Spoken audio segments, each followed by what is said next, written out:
Hello, livestock friends, and welcome to this edition of Before the Bid.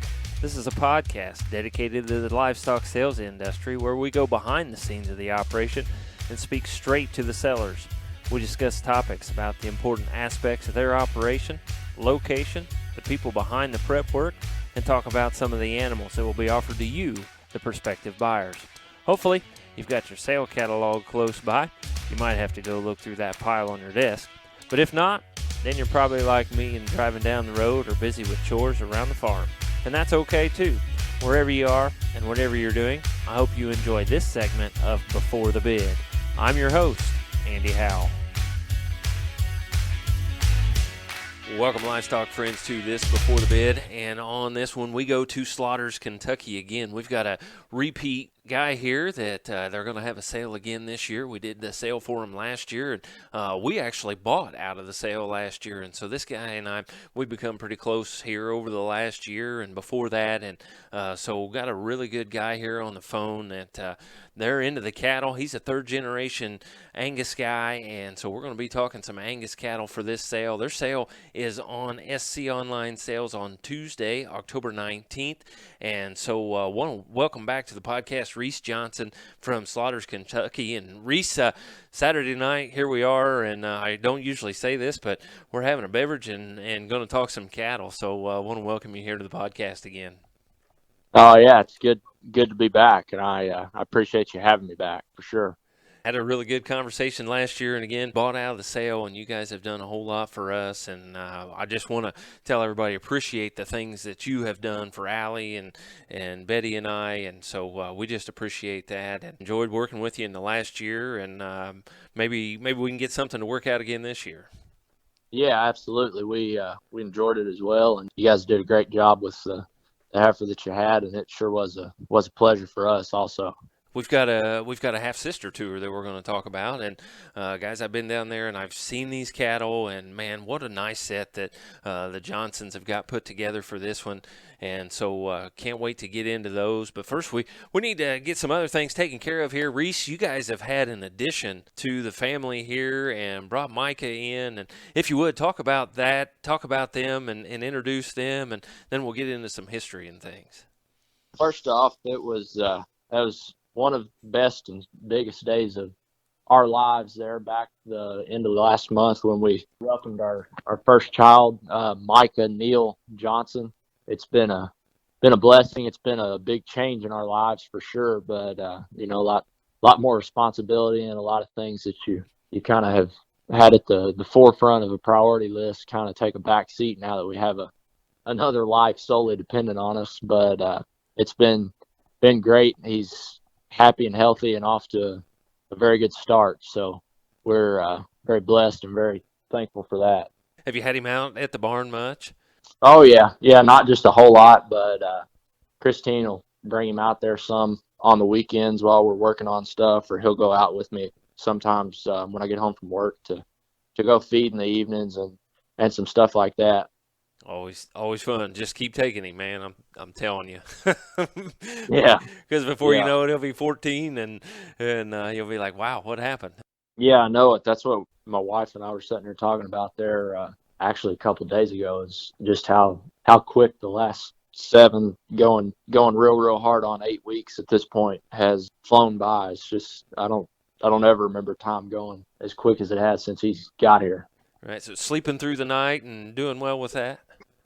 Yeah, I wish. No, not quite, but he's it has been good. My mom and really Christine's mom as well, she's been down here quite a bit for a couple of extended stays since the baby's been here, and they both say that we got just incredibly lucky with how laid back he is and just how content he is. I mean, he really doesn't ever cry, doesn't ever make any commotion unless he's needing a diaper change or something to eat. Mm-hmm. And he's been getting by here the last 2 or 3 weeks with, as long as we'll keep him up till 10:30 or so, he'll get by with just one time getting up in the night. So oh wow, that's more or less still a newborn. I can't complain about that at all. Right. Well, that's good.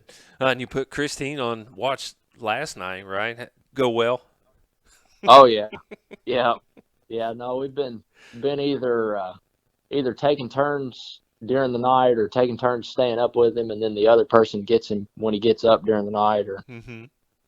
just kind of however it works out. But we've been doing a pretty good job of helping each other out and rotating turns and all that. So Mm-hmm. it's worked out real well so far. We've been very fortunate. That's great. That's great. Tell us a little about Christine. Yeah, Christine is from the central part of Illinois, little town she grew up in. It's called Danvers, real close to Bloomington. Grew up showing pigs at a nationally competitive level. Won all kinds of stuff over in the state of Illinois and all that stuff. Her family also has a commercial cow herd. It's actually incredibly high quality commercial herd, just for there not to be any purebred genetics or anything like that. Just a really nice set of cows. Her dad also does a little bit of row crop, and then both her parents have full time jobs in town, but they have a whole lot going on up there. Just real good people, and just a class A family for sure. Well, that's good. Yeah, we met Christine a few times, and yeah, she's class A and works hard and does a very nice job. And yeah, got you a good one there. So, Reese Oh yeah. talking about her parents working in town. You took a full time job in town, I guess you could call it. If you would tell us a little about that. Yeah, I guess back in March there, right after it just worked out perfect on the timing pretty much. It was right after Kentucky Beef Expo. I took a job with the NRCS, as the Natural Resource Conservation under the umbrella of the USDA. Hmm. But most of what I do is, of course, resource conservation, implementing practices to help with soil quality, reducing soil loss, water quality, all that stuff. So it's been a big change, but it's also something that I've been very fortunate and very thankful for, because it's allowed me to have some more time at home and some more time here, and it's allowed me to balance some things a little bit better for sure. Hmm. I feel like. Hmm. Right. And I guess another fun fact is me and Christine actually work in the same building now. We don't Oh work, wow. of course, for different offices, but Hmm. she works for the USDA as well, and the FSA side of things. So hers is more of a paperwork office type job, where I'm able to get out in the field Hmm. probably somewhere, I'd say a majority of the time. And then I still have, of course, some paperwork and Hmm. office type stuff to do as well. But yeah, we actually, most days before she got on maternity leave here, we were actually probably riding to work together. I'd say 75-80% of the days. Oh So yeah. that worked out nice. Well, that's neat, yeah. And if they don't know about this EQIP program, I'm on the Soil and Water Board here in the county, and so we work with some of the EQIP stuff, and I've done some of the EQIP things on my two places that I've had. So, if you would, what is this EQIP, and what can we help these cattle producers or whatever animal it might be that they have, or if they're even in the forest and they're listening, what can you guys do with the EQIP or wherever it is in their place? So it's a lot different from area to area, and definitely from state to state. I know, like, I've talked with my father-in-law about it, and I think funding maybe is a lot harder to come by where he's at up there in the central part of Illinois. But Hmm. a lot of what we do here in this area for cattle producers specifically is, if they've got a farm that has been in row crop or been in timber or whatever, and they want to convert it to a pasture scenario, a lot of what we're able to do is get some funding and some cost share, and help pay for some things, as far as getting them set up with all the fencing they will need, like perimeter fence, as well as some cross fencing to be able to Hmm. do some rotational grazing and some stuff of that nature. Hmm. Can fence off ponds, of course, run waters, pipeline and tanks Hmm. to get a clean, reliable source of water to the livestock. I mean, I guess in a nutshell, that's probably the most basic of what we can do for the livestock producers. Now, you Hmm. mentioned like the timber and forest. There's also some stuff with like timber and forest stand improvement and some Hmm. things along those lines that can help those guys out as well. But it's just a very diverse program, and there's a lot of ways for it to benefit a lot of people that I didn't realize as much until I actually got started Hmm. working. I mean, I had heard about Equip all my life, because some of the farms that we're running cattle on have actually so have got some stuff funded through that program as far as, taking stuff out of crop, and like we were talking about there earlier. But there's just a whole lot more in depth, and there's a whole lot more opportunity and possibility with it than what I realized just from a outsider's perspective looking in. We've put in waters, we've put in a lot of the heavy use area pads, feeding pads, and things like that. So, yeah, Yeah. just encourage everybody to talk to a guy like you that might be in their county or their area to talk about that EQIP program and see what it can do for some of these operations, because I know it's absolutely made ours to where we can function at this place. So, yeah, just look into that. Like I was saying, it's definitely something worth taking a gander at. I mean, it's something that can benefit a lot of people. And I mean, even if you don't necessarily know that you have something that it would benefit, there's a whole lot more to it and a whole lot of ways that it can work for different people in different settings. Reese, let's talk about the family and let's talk about the operation. What do you guys do down there in Slaughters, Kentucky, and when did this thing get started? And give us a little history of that, of Johnson Farms. Well, I guess there's been cattle here for, I don't know, 50 or 60 years. I mean, my grandpa and all that. I mean, he's had cattle for a long, long time. I guess the first purebred cattle actually came here, though, in the fall of 2001, I believe it was. And we just kind of started out more just with some performance-oriented registered stuff, trying to raise bulls and replacements and stuff like that. But over time, as I was getting more involved in 4-H and FFA and wanting to show competitively, we kind of switched gears, and now our operation, or at least a side of our operation, is geared a lot more toward raising show cattle. We do still have a section of the cows, a group of them that we use more for raising herd bulls and replacements and things of that nature. But it's just kind of diversified over the years, and now we kind of put more of an emphasis on raising show heifers. On top of the cattle, there's still quite a bit of tobacco here on our farm. My dad's still pretty involved with that, and then we also row crop a little bit, not just a huge amount, but still enough for sure. And you guys sell quite a few bulls a year still, don't you? Yeah, I'd say, I mean, depending on the year and how the bull to heifer ratio on the calves works out and everything, I'd say we average between 25 and 30.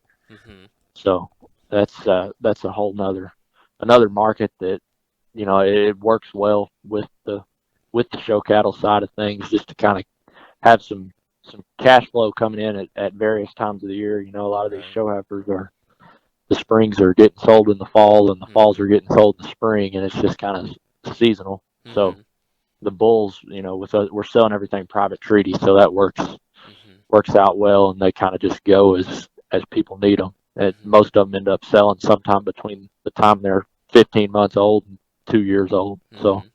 And we went through the bulls when we were down there a couple years ago, picking another heifer up for a friend. And man, guys, these guys got a stout, nice set of bulls. If you're in that area or anywhere and you need a bull, need a herd bull, why?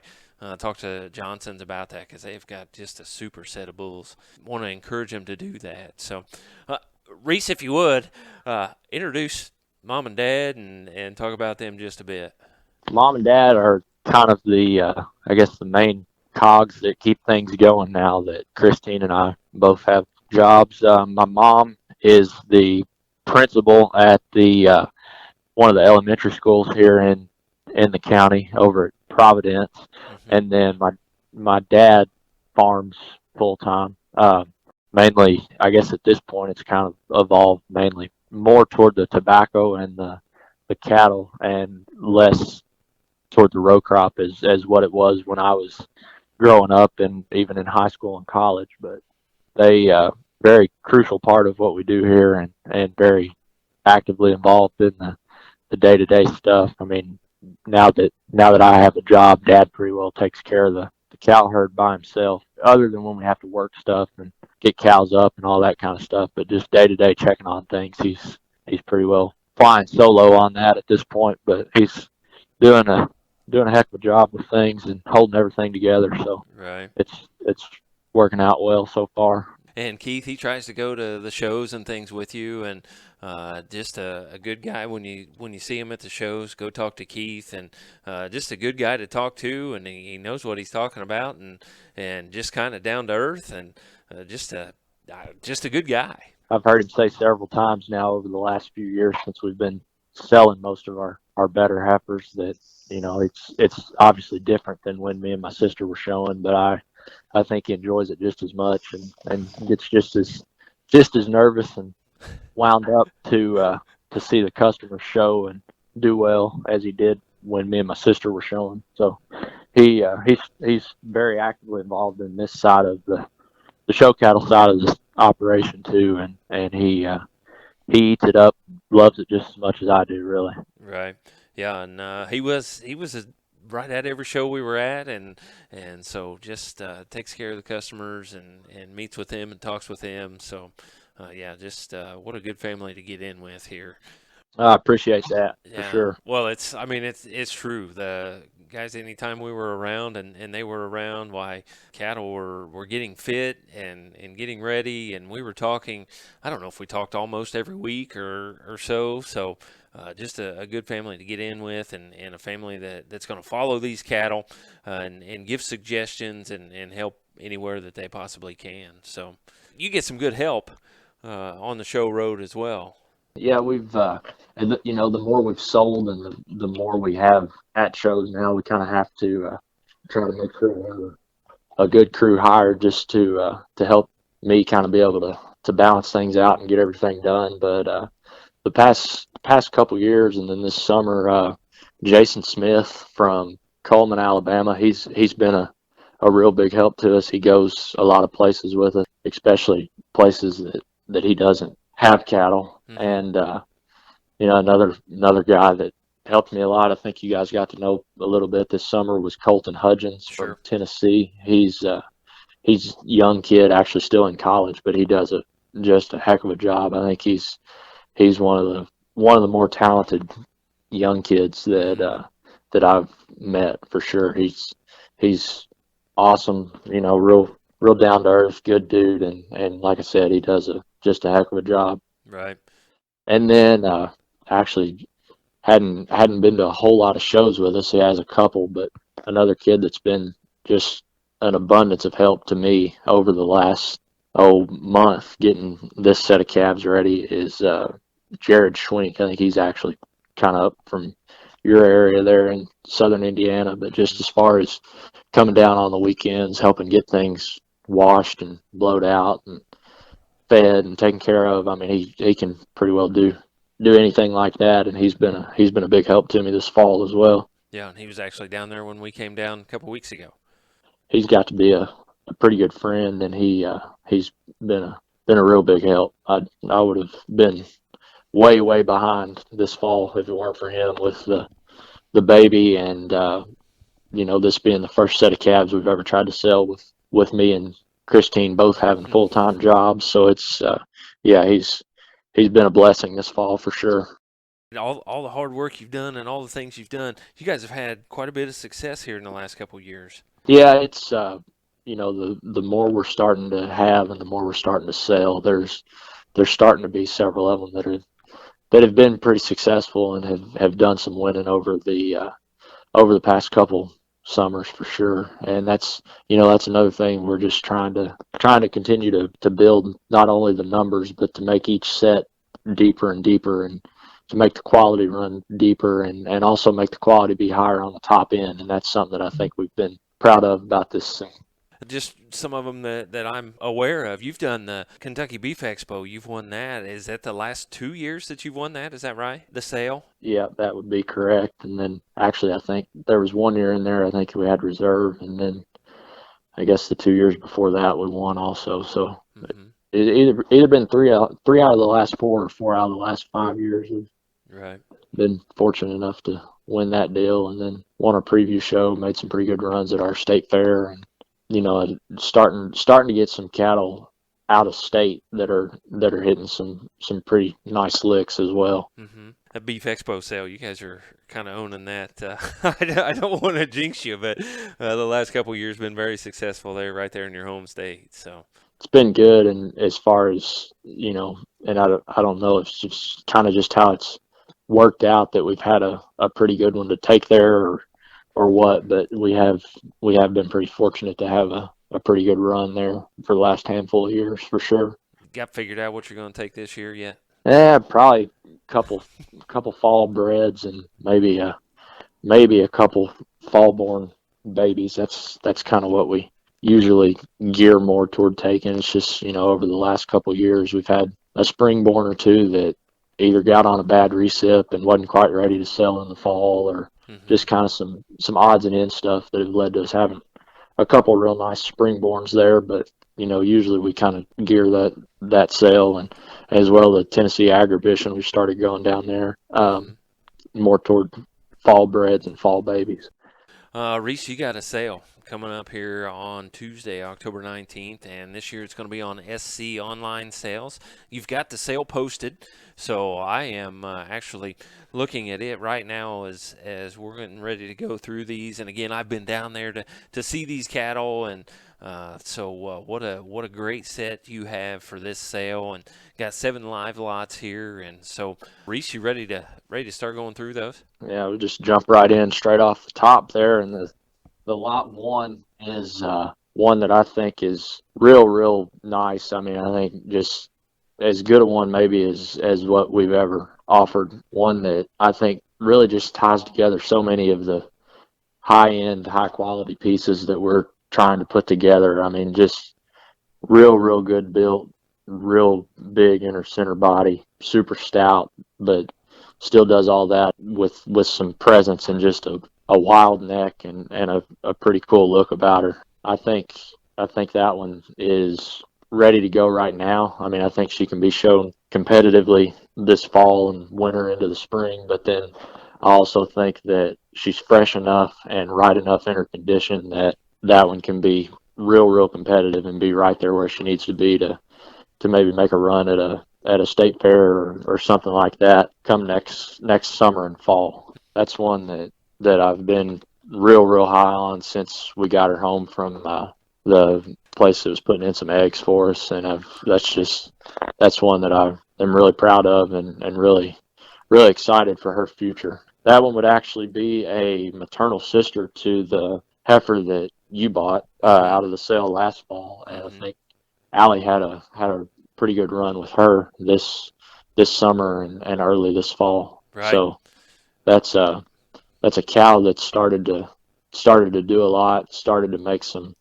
real nice ones. I guess in addition to being a maternal sister to that one, she would also be a flush mate, be a full sib to a fallborn that would have topped FCF's fallborn sale in the spring there of 2019, I believe it was. Mm-hmm. So I mean that there's been some full sisters to her that have sold high, done some winning, and stuff that's just been really high quality calves that have what it takes to get it done and be where they need to be when it's Right. all said and done. And she's an April style. Yeah. Comes out of that Blackbird cow, and obviously cow's done pretty well. And yeah, I agree with you. This is a nice one, big, bold, stout one. She's got a great look to her. Just really enjoy that one. That's like I said there earlier. I think it's easy to get excited about them and get excited about the sale when some of them look like that. I mean, I'm real excited to see what her future holds because I think that one's pretty neat. As we were walking through the pins there when we came down, this lot too, man. I mean, she just hit you really hard. Got the flash, got the look. She's a nice one here in this lot two express female. Oh yeah, and this one gets into a different division there, into those summerborn. She's a mid-May, and I think that one is every bit as high quality as the lot one. Just she does some things differently, and there's some stuff that you appreciate about her differently than the lot one. But that one's just so flat-shouldered, wild neck, still got plenty of body, plenty of muscle when you get right in behind her. Really big bone. Another one that's just impeccable in her build. Sets down real square on all fours.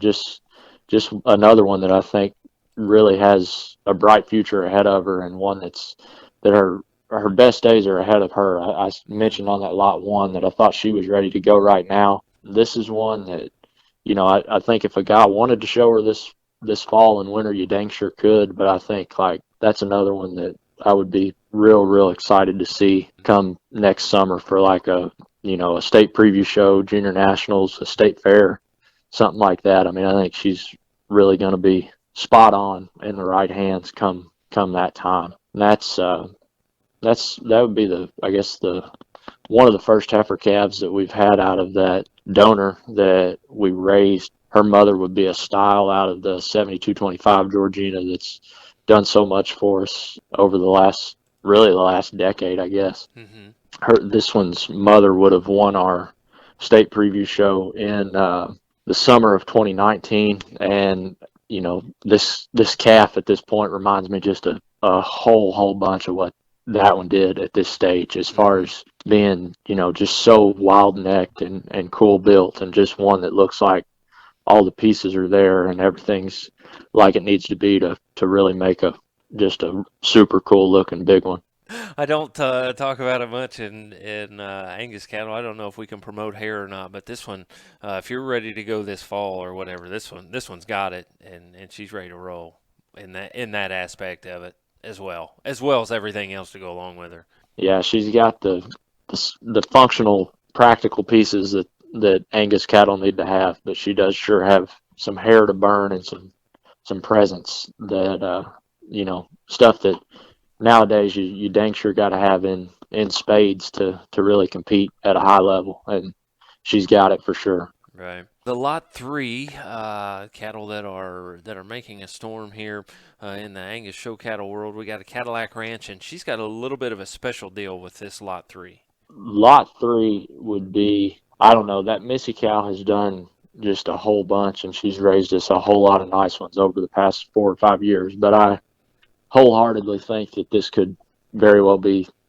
the best one that she's given us. Just so stout and powerful, but still has the presence and the look and maternal design that they need to have to be competitive. Just really cool through her head and neck. Gets her neck really high out of her blade. Comes back into just a really big forerib and just a super stout one. That's one that we actually are going to keep half interest or half embryo interest in her, because I think of all the ones that we've seen out of her mother, I think that one probably most closely resembles some of the unique pieces and parts that have made that Missy cow so successful for us. And Mm-hmm. so we're selling full possession.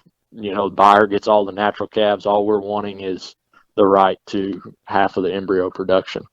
Okay. But that's I'm as excited about that one as a donor cow as I am a show heifer. I dang sure think she'll compete. I think she can win some shows next summer. I just every bit as excited for down the road as I am for the show heifer that I think she's going to make. Yeah, she's going to fall in that February class as well. So, You had mentioned a special deal on her retaining half interest. I should have mentioned as well on that lot one, and I forgot. But on her, we're going to retain the right to two successful flushes. Of course, that'll be at the buyer's convenience and our mm-hmm. expense. But just to kind of cover ourselves Mm-hmm. for that cow family going forward, I think that's just a good safety net for us to be able to get something back out of her later on. Right. So we are going to reserve the right to a couple flushes out of her as well. Okay.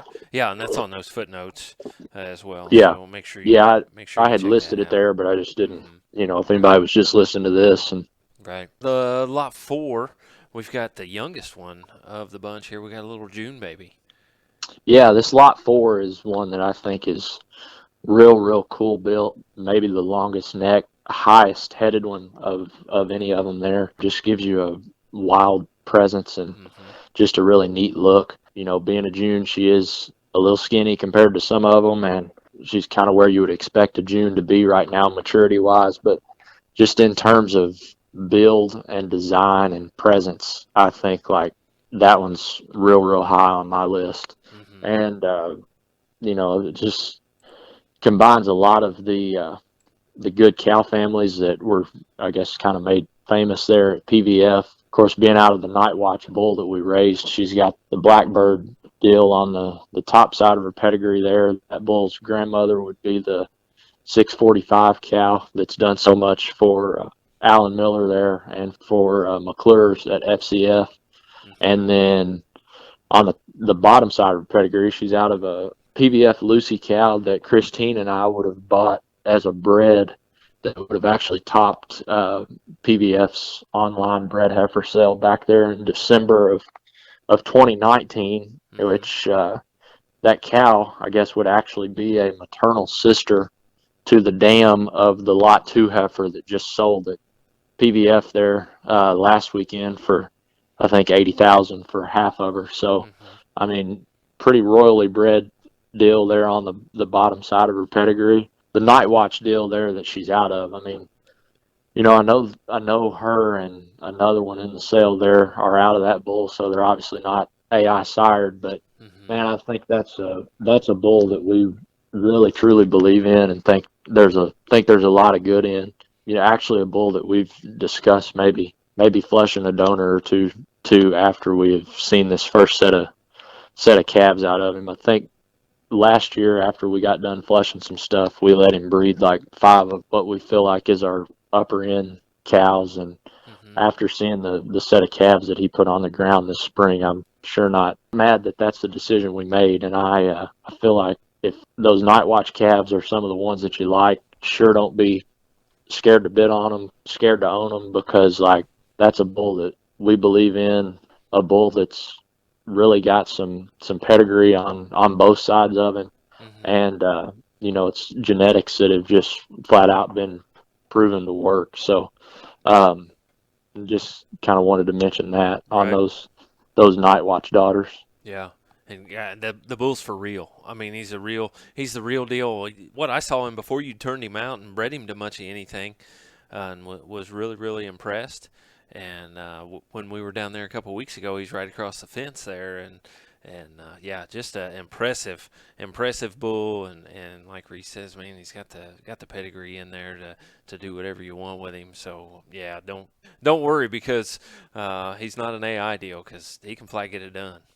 We're pretty high on him and what he can do for us. And this first Night Watch heifer here in the sale, this Lot 4, that's, like I said there, that's one that I think just going forward and thinking long term, I think she could be a handful to get around. Absolutely agree with that. And then we go back to an old one here, or an older, I guess we should say, in the Lot 5. We've got a January that's a surveillance female. The Lot 5, that's another one kind of from the same mold as the Lot 3. It's one that's just super duper stout, big legged, big bellied, got a whole lot of muscle shape when you get right behind her. That's one that's maybe not as chiseled out through her front end as some of the other ones, but one that I sure think is still good enough looking to make a competitive show heifer, but one that I think would just make a heck of a cow after her show career is over. I guess there would have been 3 full sisters to those that were fall borns that we would have sold in the spring of 19. I guess would have averaged right at 7,500 a piece on those. Wow, and I guess one of them stayed in Kentucky, and one of them went to Texas, and one of them went to Mississippi. And 2 of the 3 of those won some pretty decent sized shows, and not only the Angus, but went on to be Supreme. So it's a pedigree that works. It's a pedigree that's been proven to be successful, and it's a heifer when you get to looking at the individuals, one that sure has some power and performance and a neat design about her, but while still being, I think, cool enough, attractive enough to be to make a nice show heifer. Right. Yeah, you said what I was going to. If you like power and style, this one sure got it. And yeah, she's one of those that again, turn around, make a cow. I absolutely agree with you on that. And you got the Missy behind her as well. Yeah, that's been probably our most influential and successful donor in the over the past handful of years. And I mean, it's not not like you got to look far back to find her in the pedigree. I mean, it's a direct daughter there, and one that sure think would make a whale of a cow once her show career is over. Conley Express had a lot of good ones out of them, and we mixed that with the Georgina cow here for the Lot 6 one. Yeah, this is actually I guess a flush mate to Lot 2. This is one that's got a whole lot of the same cool pieces and parts that Lot 2 has. You know, this one's just not as ready to go as some of the others. She's a little bit skinnier, didn't have same deal that you hear a lot of times when ones like that are a little bit behind and just not as bloomy as some of the others, but didn't have the best recip. Just kind of didn't get off to as good of a start as some of the others, but one that when you get to looking at her and watch the video and then you see the full sister, one that's sure got worlds of potential and a neat look about her. I think that one just needs some time and some feed, and I think that whoever gets that one will dang sure be pleased with their purchase come a couple months down the road. Mm-hmm. I think that's one that's gonna change really quick. Right. And again, she's there out of a direct daughter of that 734 Georgina that would have won our state preview show, and then her grandmother would be the 7225 cow. So I mean, another one that's out of some of the very, very best genetics that we have to offer, and that's one thing that I've really noticed and kind of taken to heart over the last few years as we've been starting to sell more and more of these things. Is that it seems to me like way more times than not the genetics always take over, and the ones that should be good end up being the nicer ones, and that's sure one that we have high hopes for what she can turn into. Yeah, you can see from that lot too. It's in the family. It's there. It's ready to go. She just needs a little time. Yeah, that's one that I think is going to change quick and make a nice one when it's all said and done. Right. Just like I said, a whole lot of the similarities to the Lot 2 heifer, just skinnier and a little bit bigger framed, and that's about it. That's what we talked about when we were down there. She just needs a little time and let her roll and has a good future there. The Lot 7, we go back. We got another one of these Night Watch here out of the Missy cow. We'll round out the live lots with that one. That would have been a March that was her natural calf this year. One that when you look at all that cow family's done and then look at her, I mean, that one I think is another one that I think will show. I don't know that she'll be competitive on a higher level like I think some of these others can be and should be, but one that I sure think would make a nice heifer to take to to some county fairs, to a state preview, even a state fair, something like that. I just one that's just maybe not quite as stout as some of the others, and maybe not quite as wild looking and up-headed and attractive as some of the real high end ones, but still one that I like. I think there's a lot of quality in for sure. And again, another daughter of the Missy donor that's just been so successful and done such a good job for us here. And I don't want people to think that you're hard on these cattle, and so I want people to understand that as well. And this was a nice female. I mean, she's a nice, complete, kind of like you say. She may not stick out and be totally expressive in any one area, but this is a nice female. Whole lot of balance, really Right. good build. Right. Just one that I would say is complete for sure. I mean, it's like you said, maybe she doesn't just jump out and grab you in any one or two areas like some of those others do, but at the same time, like that one, if you really get to studying her, I mean, it's not like it's super easy to put a hole in her or anything like that. I mean, she's just a real nice, complete, sound, functional type of a heifer that I think will show a little bit, but then going to go on and again make a whale of a cow. Right. Absolutely. And another thing that I guess I should have mentioned in that other Night Watch is Surveillance, which would be the sire of the Night Watch bull. Those are dang good cattle and have done a good job, but like at the same time, it's not like there's a bunch of style, first class, anything like that in his pedigree that's really going to limit you on what you can Mm-hmm. mate those night watches to. So, I mean, to me, that would be a big positive on those night watch daughters is just all the mating flexibility that you can have with them going forward. Right. We got a surveillance last year out of the sale, and we talked about that, all the different ways we can go and things we can do with that one. Yeah, So absolutely. yeah, so you can do that with these as well. So that rounds out the live lots here for the sale again, October 19th on SC, and you have a couple embryo lots and things like that as well. Yeah, on the embryos, I guess we would start out the embryo lots with some conventionally made sexed blacklist out of the Nelly donor.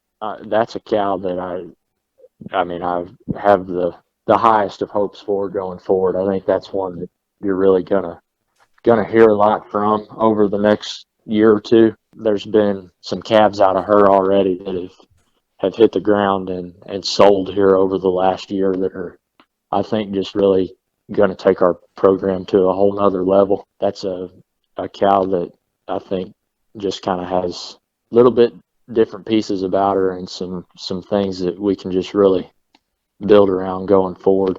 And then, of course, the blacklist deal. I mean, obviously he needs no introduction. There was a lot of those cattle sold real high at PBF a couple weeks ago, and then some cattle that have won a lot by blacklist over the past couple years as well. And then the just some a lot of value there in that mating, and I think especially when you consider that they're sexed embryos, I think there's just not any way to go wrong with those, and I think those would be a dang good investment for just about anybody. I mean, I think they add quality and value to any program. Right, and took the guesswork out of it. So I enjoy that a lot as we've bought some embryos and things. So yeah, being Oh being yeah, sexed, why that means a whole lot to us. yeah, and that's another thing I'll tell you too is that the conception on that cow's eggs has been the best of any donor we've ever dealt with. I think in the spring, or I guess in the summer, for coming springs of 22, we put in like 9 eggs out of that cow and 8 of them stuck, Oh and wow. then a couple different times like for the calves that would have hit the ground this spring out of her, we put in I don't know 5 or 6, and 4 or 5 of them stuck. It was one less than whatever we put in, Oh and wow. then same deal for the falls that were born in the fall of 20. So I mean Mhm. that's just really good conception, and I think of course on those eggs we'll guarantee 1 out of 3 on every Mhm. package, but Mhm. I think on a mating like that I would sure expect to get more than one, Mhm. just based off of what we've seen Right. from Right. her. Yeah. Then the next lot of embryos would be primos out of a Sagahatchee Georgina, which I mean going back to the older Champion Hill days, I mean that's about what those best donors that were running that program for so many years were Right. Sagahatchee Georginas, and then kind of modernized that pedigree with about the hottest deal Right. going, or one of the hottest deals going now being Primo, Right. and those embryos are not sexed, but that's still one that I think will make extremely high quality females. And maybe if you don't get heifers or don't get a heifer, I think if you put them in the right time of the year to have some February through Aprils or something like that, I think you could sure run into a real nice show steer there too. But Mhm. just a whole lot of opportunity there on that lot, I feel like, as well. Mhm. And then the last of the embryo lots that we would get into would be maternal sister to the lot two, and six. The expresses out of the 734 cow Mhm. would actually, I guess, would be real close bred to them, with Prowess being an express son. Those eggs also are sexed. I think that lot two and even parts and pieces of the lot six Mhm. show you a lot of what that 734 cow can do and what she Mhm. has done for us. Mhm. And I think the Prowess eggs there would be an opportunity to make some out of young up and coming bull that I think maybe you'll be hearing more out of over the next year or two. Mm-hmm. And being out of back to the Georgina cow line, I mean, there's just not a whole lot of way to go wrong with those, especially with them being sexed heifer eggs. We wouldn't have offered any of those, but it's kind of the same deal as the blacklist out of the 745 Nelly cow. We had really big flushes, and we've got several of them put in here and on the way. So just figured we would offer some of them up as well. And share the wealth on those. Yeah, but that's another donor. Honestly, a whole lot like the 745, like the Nelly. Mm-hmm. I think this 734 Georgina, I think that's going to be one that is a big part of our future, and a big part of what we're planning on working with and building around going forward. Mm-hmm. Well, that's great. That's the first 10 lots there of the sale, and so I'm sure any questions, why they can talk to you, come down and see these cattle, anything that they need, just get a hold of you, Reese, and you can get them taken care of. Absolutely, I think if you can't make it down, I know it's a busy world and a whole lot going on nowadays for sure. But if you get an opportunity to make it down, I'd sure like to show them to anybody in person. I mean, that's a set that I'm proud of the depth for sure. I think the quality is fairly deep all the way through. Also on the top end, I mean, I think there's four of them things, maybe even five, that I think can really run hard and be Mm-hmm. competitive on a real high level. Mm-hmm. Right. And I think and it's not just stuff that I'm just hoping for or unrealistic expectations or anything like that. I mean, they're out of hot bulls, they're out of cows that we've won shows with, cows that have raised high sellers for us and our partners on those donors, and just stuff that should be competitive and stuff that has the genetic backing to go along with the pieces and the parts that the calves have that really intrigue you right now as well. And they're an impressive set. Again, we were down there a couple weeks ago. Good hosts there with Keith and Reese, and so enjoy those guys a whole lot and working with them. And again, Reese, you're going to help follow these cattle and give anybody any advice or anything that they need on feeding, on fitting, on anything like that. Absolutely, yeah. Actually, with the baby getting here at the end of this summer, and with me starting a new job this summer, we did as best we could, and we went as many places as we could. But going forward, now that the baby's here and off to a good start, and I'm getting a couple weeks of vacation already built up at Mm-hmm. work, we intend to not just make the stuff that's close to here. I mean, we're intending on next year getting back to junior nationals, Eastern regionals, Atlantic nationals, stuff like that. Mm-hmm. And then, of course, the Angus British Futurity is always there in Louisville with our state premium show. So Right. that's one that we're already at anyways. But anywhere, anywhere in the summer that these cattle will go, that we can figure out a way at all to make it work, we'll try to chase them around and be as much help as we can. And I need to add, yep, they are great help. If you can get Colton back again this year, Colton and Reese can put one together. Here's another just a personal thing on these guys. Allie's 14, and Reese says, "Hey, Allie, why don't you jump in and help on these?" And so just so willing to work with the young people. Reese said one of those go sit on a show box and get out of the way so we can do this. Just gets them in there and gets their hands on things, and actually took Allie over to work on some other cattle as well. And you and Colton just took her in and did a nice job with her. And you want them to learn, you want them to do it. You just want to be there to help them along the way.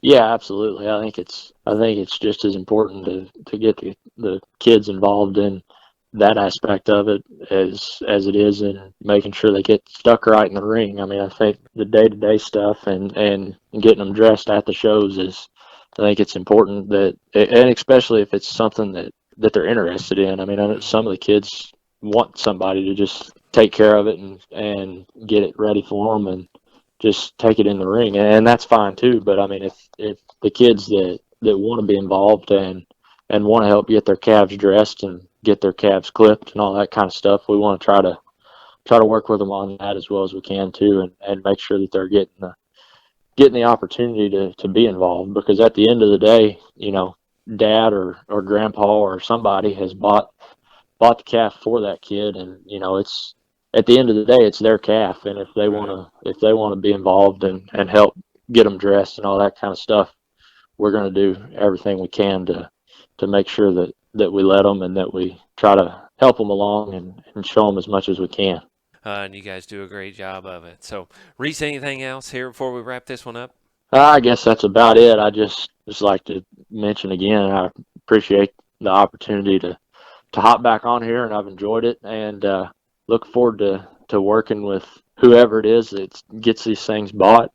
Repeat customers, hopefully, on Mm-hmm. some of them, as well as hopefully some new families. Right. So just very much looking forward to a couple Tuesdays from now to get this behind us and to get these things into new homes, and to see who all we're gonna get to work with going forward this summer. Betty wants me to make sure you pat the dog an extra time there for the new dog she fell in love with. So make sure you rub his ears a few times for Oh yeah, he's been sitting here under my feet the whole time we've been on the phone. He's he's a good little dude. Been very fortunate with the way that he's taken to the baby. her. Uh huh. I was a little bit concerned with maybe how he would act, and Mm-hmm. obviously nothing he would do on purpose, but just getting Right. so excited and wound up. But he's it's almost like when we brought him home that day, he just knew like something was different. He kind of had to change his ways, because really he had completely different since the baby got here. But That's great. Reese, you guys have the sale on SC Tuesday, October 19th. Want to encourage everybody to go there. Want to encourage everybody to go to SC. Go to the Johnson Farms Facebook page.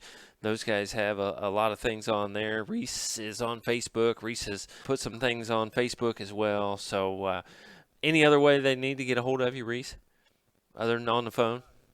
I guess that would be about it. Our phone numbers are listed there on the sale site. Text, call, anything, however you like to communicate best. We'd be glad to talk to you and discuss the cattle on the phone, or obviously be glad to kick through them and show them to you in person. So Right. just look forward to hearing from people, and we've been fortunate with the amount of traffic that we've had so far. Seems like there's been quite a bit of interest, but still looking forward to hearing from more people and showing more people these things before Tuesday gets here for sure. And as good as they are, there should be a lot of traffic through there. So, Reese, want to wish you luck with the sale. Want to thank you for joining us here on this one. And again, on SC Tuesday, October 19th, Johnson Farms. Be there, check that one out, and check out those good Angus cattle. So, Reese, again, want to thank you, and we want to thank you for listening to another edition of Before the Bid podcast. Thank you for tuning in to this edition of Before the Bid. For more information and to learn more about upcoming podcasts and sales, visit us at beforethebid.podbean.com or Facebook, Twitter, YouTube, and Instagram pages. For information on being a guest on Before the Bid, please email us at beforethebid@gmail.com or one of our social media pages. Remember, that's beforethebid@gmail.com. Happy sales to you, and we will talk to you next time on Before the Bid.